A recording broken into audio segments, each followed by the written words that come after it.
It's time. Okay. Hi, hello, and welcome to another video about another book. This one will hopefully be less chaotic. We're back. We're ready. It's great. This is the vibe today. I had to go to trapeze lessons, and therefore she had to be slicked up into the tiniest of little ponytails. I don't know if this book is super popular on TikTok. I have to assume it is, but I keep getting ads for it on Instagram, which is even weirder. A book called Crave, which was advertised to me as like a Harry Potter Twilight mashup, which is kind of what it is, essentially. I mean, but worse. It's like kind of like if Harry Potter and Twilight were written in the Wattpad universe. I read it with my book club, and then my book club finished that book, and I decided to read most of the series, and it just kept getting weirder and weirder. So I thought I would talk about this. It's about this girl named Grace, and her parents die, obviously, because we can't have a quirky protagonist without dead parents. That would just be silly and unrealistic. So she has to go move in with her uncle and her cousin in Alaska and go to this super mysterious academy in the middle of the woods in Alaska. So she goes there and she meets this dude, and this dude is so edgy. Oh my god. Like, he is just so deep and dark and mysterious. He is telling her, you know, like, you should stay away from me, like, you're not safe at this school, you don't know what's gonna happen, but like, I'm dangerous. And she is only hearing, I'm attracted to you, please seek me out at any opportunity you have. They do a lot of staring into each other's eyes because she realizes that they share the same pain. She caresses the scar on his cheek, and she's like, somehow this scar makes him even more dreamy and dark and mysterious. And he's like, you should stay away from me, I'm evil. And she's like, oh my god, what an asshole, what an absolute dick.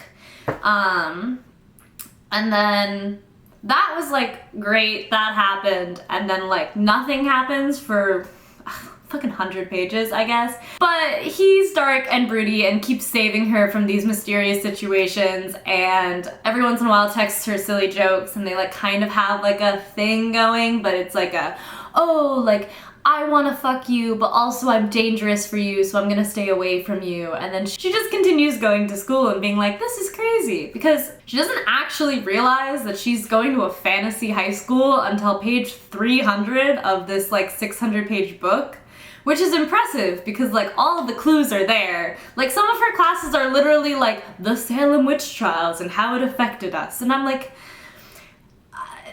he gives her Twilight, which, side note, Twilight exists in this universe, and I'm just gonna be upset and angry about that for a hot minute, but Twilight shouldn't exist in this universe. That just means, it's wrong. I hate that. I hate when vampire media, god, who do I think I am? And no, we aren't like those people in Twilight. We don't sparkle. Like, okay, good for you, I guess. Get a medal. Why not? But anyway, she finds out on page 300 that Jackson is a vampire. It's very important to me that you know that Jackson is spelled Jaxon, because it's not a fantasy novel unless it is a boring name spelled weird. So, Jackson's a vampire. Obviously, the entire book, that was extremely obvious. The second you meet him, you're like, I bet that's the vampire one, yeah. But she doesn't realize it till page 300 because, you know, she's trying her best. She really is trying her best. So once they find out that he's a vampire, she also finds out that she's going to school with a bunch of magical creatures. Her cousin is a witch. This dude that's named Flint, that is like kind of just there, I guess, to be like a love triangle scenario, but not really succeeding. He's a dragon. The two people who tried to kill her earlier are werewolves. Like, wow, it's a world of magical creatures. That's insane. And then from that point, nothing continues to happen. Like, you could like read up to 300 and then just skip to the end and be totally fine. Essentially, this girl named Leia, oh no, I guess we have to learn some backstory. Some backstory is Jackson killed his brother Hudson. Hudson was evil and wanted to commit genocide against humans and other magical creatures. And some people were like, yeah, genocide. And then some people were like, no, genocide bad. And so there was a little bit of a war where people were pro-genocide or anti-genocide, and Jackson decided he needed to murder Hudson because Hudson was too powerful and had too many people who wanted genocide to happen. Which, like, valid. Good for you, Jackson. Please nip that one in the bud. Get rid of that issue. So that is the deep dark pain that Jackson has. And then there's this bitch named Leah who is upset that Hudson, her boyfriend, Leah is upset that Hudson is dead, and Jackson is upset that Hudson is dead because he had to kill him, and then I'm not that upset that Hudson is dead because genocide bad. So Leah decides that she wants Hudson to come back, so she decides that she needs to kill Grace's parents so that Grace will come to Alaska so that she can perform this ritual so that she can get the spell to get Hudson back. And apparently the dragons learned about this plan and have been trying to kill Grace this entire time, and Jackson knew as well, which is interesting because Jackson never said, hey, stay away from Flint because he's trying to murder you. He always went, hey, you should stay away from Flint in like a weird possessive boyfriend way, and not in a, oh, he's trying to kill you way, which honestly, if someone told me this dragon is trying to kill you, I probably would have stayed away from him, but it's fine. Jackson is an idiot, Grace is an idiot, and most of the people in this book are stupid. So what can you do? You know, So they try to do this spell to get Hudson to come back, and it doesn't work because Flint stops it from happening, and Grace fights all these people, and it's great, and there's a fight, there's a battle, Leia doesn't win, I think she dies, I don't really remember, it doesn't really matter. But the ending is like, they're like, great, well now that Hudson is no longer a threat, we can just go on with our lives. And all of a sudden, Hudson comes out with a sword. And Grace realizes that her whole existence is to protect Jackson, and it's all been leading up to this one moment where Hudson comes at her with a sword. So she turns to face Hudson with a sword, and she turns into a gargoyle, which makes no sense and comes out of nowhere. She's like, let's go back to history, and then she's a stone creature. And there was no lead up to it. They're like, obviously I assumed that she would be a magical creature because, she is a protagonist of a fantasy novel that is written mediocrely, so like, there's no other choice but for her to be the most powerful creature ever. But like, a gargoyle? You could have chosen anything. And you were like, yeah, gargoyle. Let's go with the gargoyle. That's the one that Grace has to be. So that's the end of the first book, which is like a lot to digest. And then the second book is even more confusing because it's 756 pages or something, which again is an insane number of pages. And I also skipped 80% of it because I'm not reading that much of this series. It's not gonna happen, bruv. Book 2 starts with Grace being stoned, and Grace is apparently stoned for several months, and then she's not stoned, and she doesn't remember anything that happens of when she was stoned. But she was a gargoyle, and she doesn't remember anything about being a gargoyle. And so they're like, well, do you know where Hudson went? She's like, what do you mean? And they're like, well, once he turned into stone, Hudson just disappeared. And she was like, I have no idea where he went, but he must be gone. And they were like, oh my god, great, well if he's gone, we don't need to worry about it. But then she starts randomly like waking up places that she doesn't remember going and losing track of time and like having all of these gaps in her memory. We find out that Hudson is inside of Grace's brain, and so they go to this person called the Bloodletter, which is an ancient vampire that lives in a cave in Alaska. And they go, Bloodletter, Hudson is living inside of Grace's brain. How do we get him out? And then she's like, well, can you hear him yet? And she's like, no. And then all of a sudden, Hudson appears and he goes, hello, love. I'm not evil. I'm a really nice guy. Because he has a British accent, which makes no sense because Jackson doesn't have a British accent. But I don't actually know where the vampires live, so it's probable that he could just be from London and Jackson just didn't live with them. I don't know. But anyway, he has a British accent and they make a point of remembering that. She's like, oh my god, I can hear Hudson now. And then there's a lot of like Hudson being like, I'm not evil, hee hee. And then Grace makes a snide comment like, yes you are, now shut up. And everyone goes, who are you talking to? And she goes, Hudson, and everyone's like, that's so weird, I can't believe Hudson's living in your brain. And she goes, yeah, it's awful. And then he makes another snide comment, and I was like, okay, cool. I now know where the rest of this book is going. So apparently, they have to go, if they want to get Hudson out of Grace's brain, they have to go find the unkillable beast and kill him. And that will help them, yeah. Gotta go on a magic quest. Gotta go on a magic quest to stop it. So they have to go to the unkillable beast and do something. I skipped this part, so this is all me using context clues. They have to go to the unkillable beast, and somehow by going there, they will get Hudson out of Grace's body. So I was like, the next part of this book is just gonna be a lot of Grace making snide comments to Hudson, who's making snide comments to her, and then everyone's going, who are you talking to? And he goes, I'm talking to Hudson. And then that is just going to continue for the rest of the book. So I was like, what if I just skip to the last 100 pages? What if I just did that? Because I'm not reading 756 pages of that. So the last 100 pages, here's what I've gathered. There was a Triwizard Tournament. I know it's a Triwizard Tournament because there was a tournament where they all had to put in their names, and they all were on teams to compete in these trials where they win or lose for their species, which is kind of like the House Cup for the Triwizard Tournament. So it's a Triwizard Tournament, but there are vampires, dragons, and werewolves. Triwizard Tournament, and during that Triwizard Tournament, the werewolves got a hold of this spell that Jackson was given by the Bloodletter to break the mating bond between him and Grace. I don't know why he was given that spell to begin with, but he had a spell to break a mating bond, and one of the werewolves used it against Jackson because apparently something to do with mates needing to win the Triwizard Tournament. So, also, Daddy Dearest of Hudson and Jackson is also at this Triwizard Tournament, which I have no idea how he got there or why he's there, but he is there, and he is angry. And Hudson is also alive and out of Grace's body, and apparently a good guy. Apparently the genocide idea was all Daddy Dearest's idea, and Hudson was trying to stop it.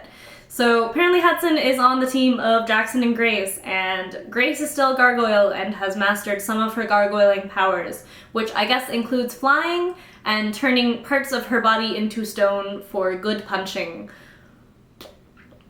I don't know. It's a lot to digest, it's a lot to process. That is what I picked up from skipping to the last 100 pages, but I digress. So, Daddy Dearest is giving Grace the eternal bite. This means that Grace will die instantly, but Hudson is very strong. Hudson is very powerful. Hudson says, no, Grace shall not die. I'm gonna make her a grave, and then I'm going to throw a bunch of rocks into this grave on top of her. I'm gonna say, do you trust me, Grace? And Grace is gonna go, yes, I do, which makes me feel like Grace and Hudson are having like a thing. Don't know what thing, because I skipped most of that, but I think something's happening with them because she wouldn't have trusted him before, but now she does. So good for her. So now she's in a grave with a bunch of rocks on her, and everyone is very upset that she is dying and very confused that rocks are being thrown on her. As am I. So apparently then Grace dies, fully dead, in this grave, and they just keep putting rocks on top of her and being very sad and crying because she's dead. And slowly but surely she starts absorbing these rocks. And then she just comes back to life. I guess the stones gave her the power to continue on. I don't know. I don't really understand. This is also like, Grace is the only gargoyle in existence. So there's not a lot known about gargoyles and what gargoyles can do. So fuck if I know if rocks heal them. I don't understand the logic behind rock absorption being a special gargoyle skill, but I am not Hudson, nor am I Grace, nor am I Tracy Wolff, the author. So, Grace is alive. The mating bond between her and Jackson is severed because of a magic spell that the werewolves got a hold of. And then we find out that Hudson is actually her mate. And then the book ends. Can we not play with the cord? Okay, so book 3, there are more books than just book 3. There's like one that is coming out already and then one that is coming... Go over there. Okay, there's one book that has already come out that's over 1,000 pages, and then there's another book that's coming out this year, I think.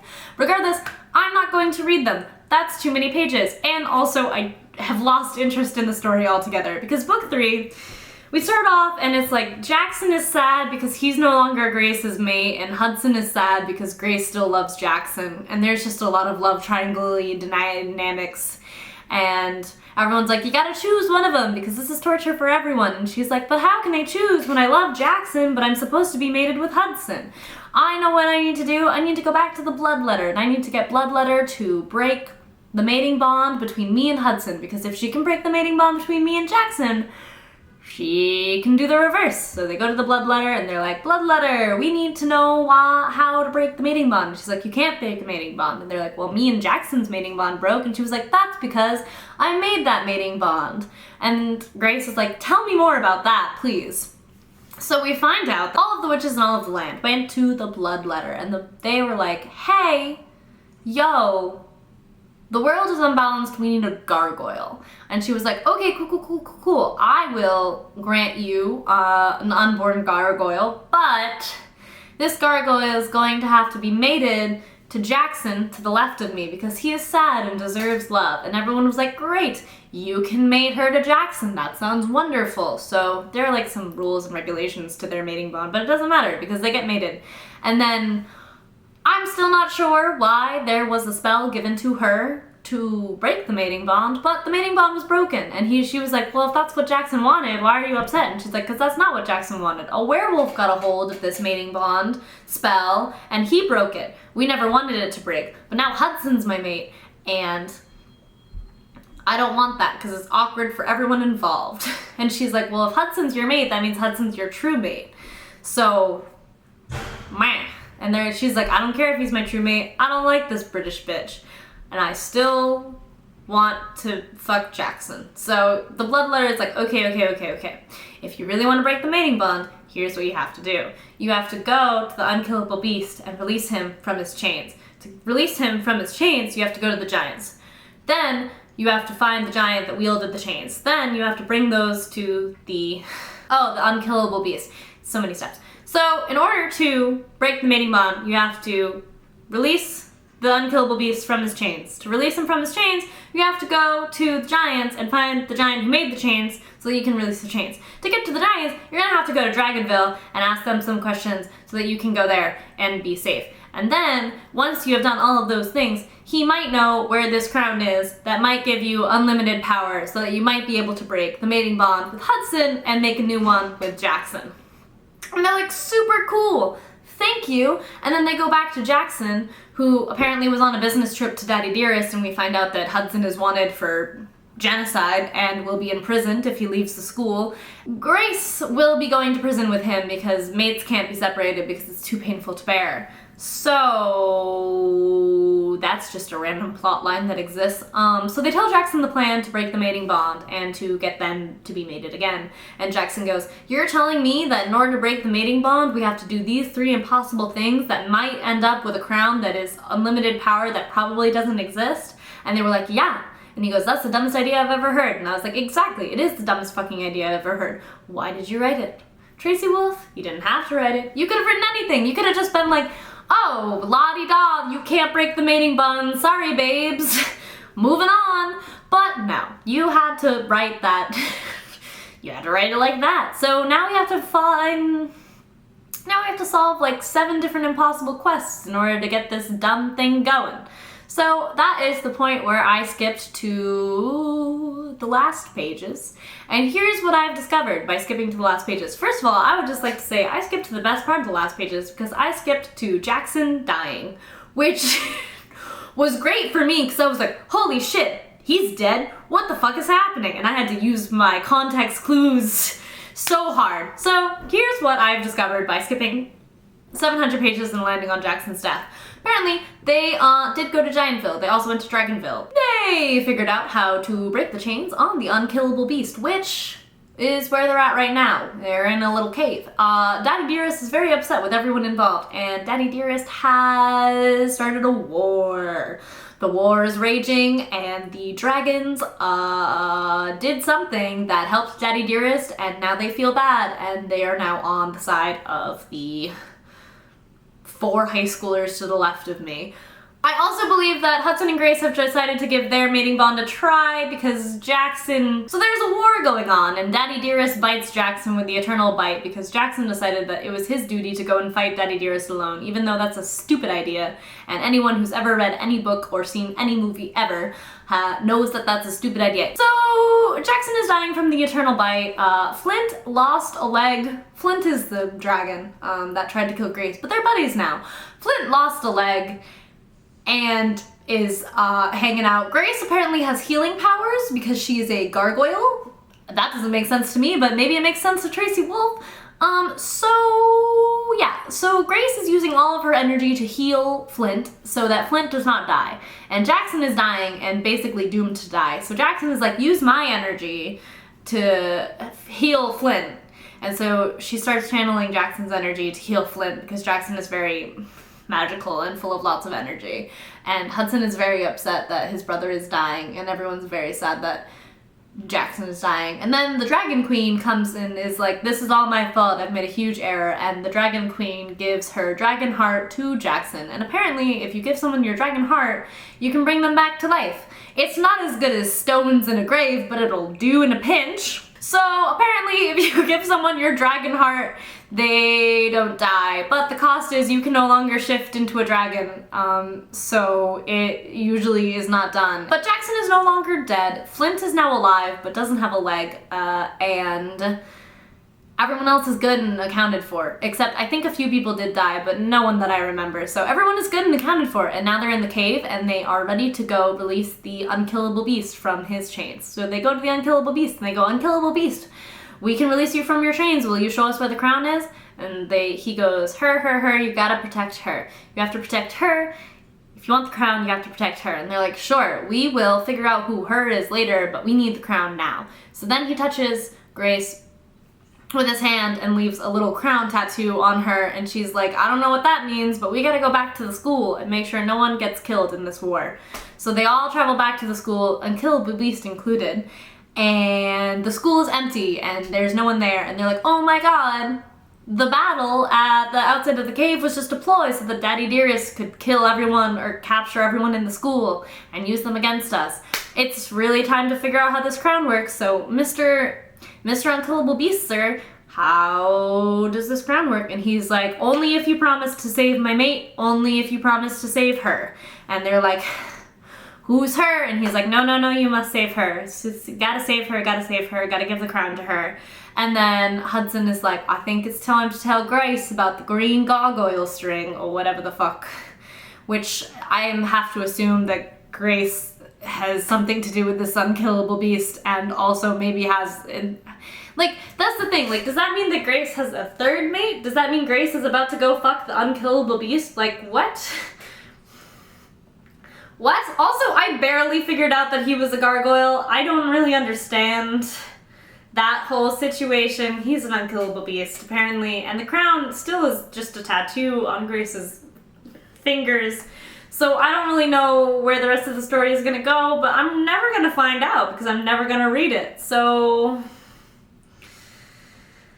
did this review make sense? Probably not. Does this book make sense? Not really.